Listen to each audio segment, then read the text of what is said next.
Happy Holy Hump Day on this October 19th, everyone. I'm Pastor Robert.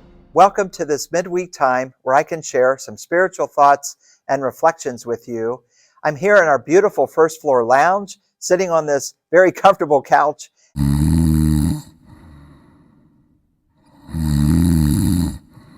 For today, I thought it would be good to just focus on the current sermon series, which is called Dear Timothy.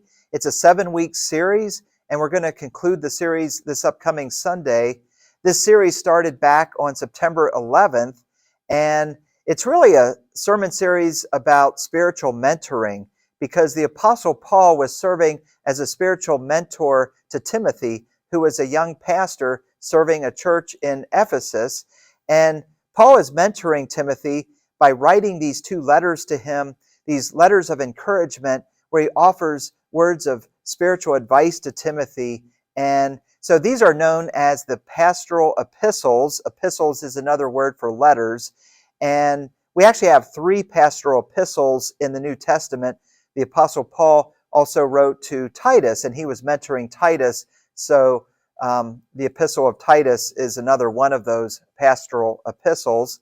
And so I just thought it would be good for us to reflect on these past 6 weeks so far and to just think about the importance of having a spiritual mentor like Paul was to Timothy. And so for the first Sunday of the series, Paul's words of advice to Timothy were to set the culture. And for Paul, the culture was to have an emphasis on God's unconditional love and God's inclusive love and welcoming love for all people to be included in the life of the church. So that was the first Sunday. The second Sunday of the series, Paul talked about the importance of emphasizing prayer. So he was telling Timothy, make sure that you really have your church emphasize prayer. And so that is an important part of being the church. And then the third week of this series, Paul's words of advice to Timothy were to pursue a godly life. And for Paul, pursuing a godly life would include being very Christ-like in how we live out our faith, being kind and gracious and loving and forgiving and generous and joy-filled, all of those wonderful things that remind us of who Christ is. So pursuing a godly life. And then for the next week of the series, Paul's words of advice to Timothy were to rekindle the gift. And to rekindle the gift is to remember the importance of passion in our ministries, because passion is what gives us energy in living out our faith. So rekindle the gift. And then for the next week of the series, Paul's words of advice to Timothy were to remember Jesus and to keep Jesus at the very center of all that we do in the life of the church. And then this past week, the words of advice that Paul gave to Timothy were to proclaim the message. And I think Paul there was talking about the importance of preaching and the importance of putting a lot of intentionality in preaching. And that's something that I always am working on, the intentionality in listening for God's voice and what message God is calling me to offer the church on any given Sunday. And so those are the weeks and the words of advice that Paul has given to Timothy so far. And like I said, we have one more Sunday to go.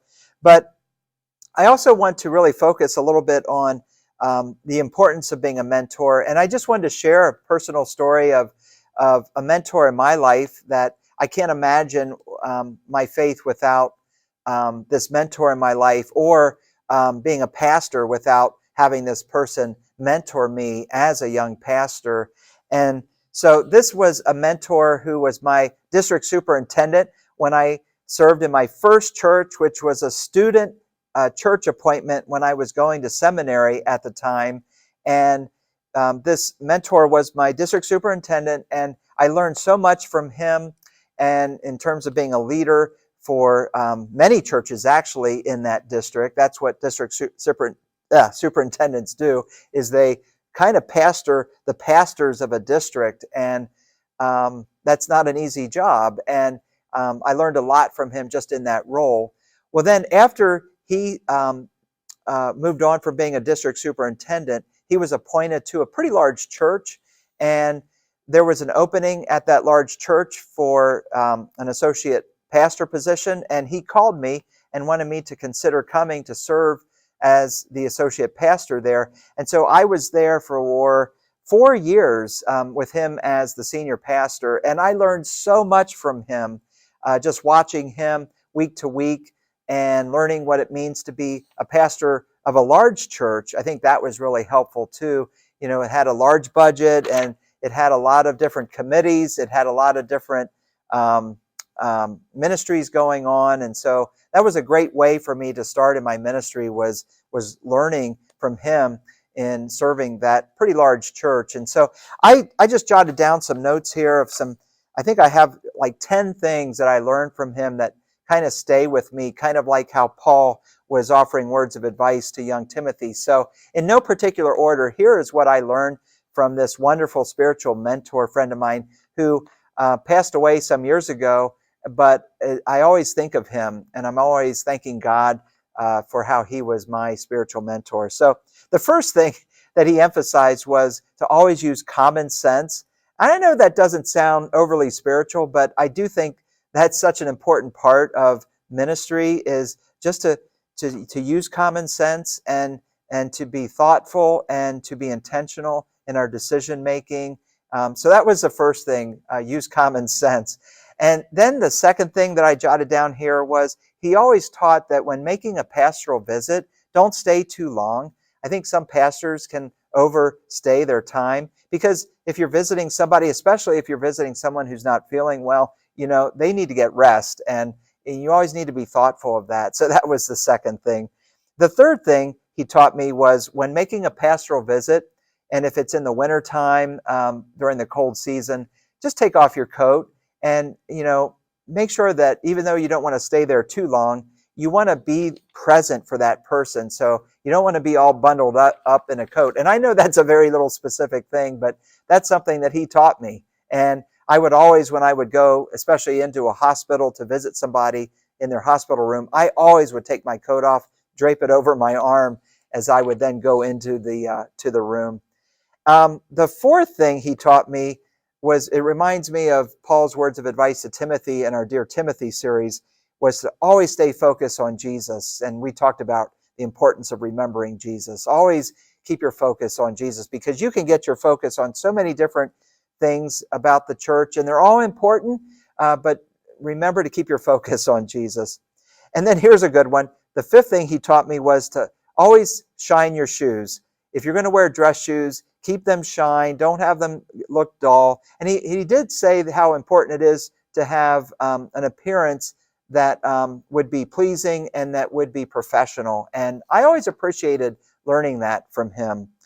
And then he also, this was more of a personal thing, but it also relates to being a pastor, to be responsible with your personal finances and to save money and to plan for the future. I always appreciated that about him. And I learned a lot from him, about taking care of our needs as a family, and to also be generous in giving to the church. And so he was a wonderful role model in how to handle money. And then he also taught me the importance of being consistent in taking a day off each week. And sometimes you can't do that, but he said, make sure you guard that as much as you can, because pastoral ministry is a marathon. It's not a sprint, and you'll get burned out if you don't take care of yourself and have time out just for yourself. So I do try to really guard that in my ministry, and I've been doing that over the years. So I appreciate that. And then the other thing he taught me was have a friend who can pray not just for you, but also with you. And I am so blessed to have more than one friend that is willing to do that with me, and I'm able to do that to those friends of mine. And then the ninth thing he taught me was to keep a list of the people you visit, pastoral visits, along with the dates you visited them.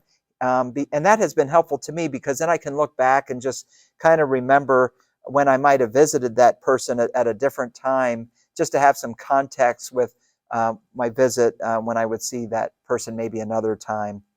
And then here's the final thing, and probably not the only, there's more than these 10 things, but the importance of being a good listener. And he was so good at that. He was good at being a good listener and not being defensive with people, and that's something I am still working on. And I want to be a better listener all the time. And so I really appreciate how he was a role model in what that means. So I think the most helpful thing is when a pastor can have a mentoring pastor, and I wish more newer pastors, less experienced pastors, would have that opportunity to learn from a more experienced pastor in a church setting. That was so helpful to me. So I do invite you to join us for worship this Sunday as we conclude our Dear Timothy series. The focus is going to be on Paul's words of advice to Timothy to finish the race.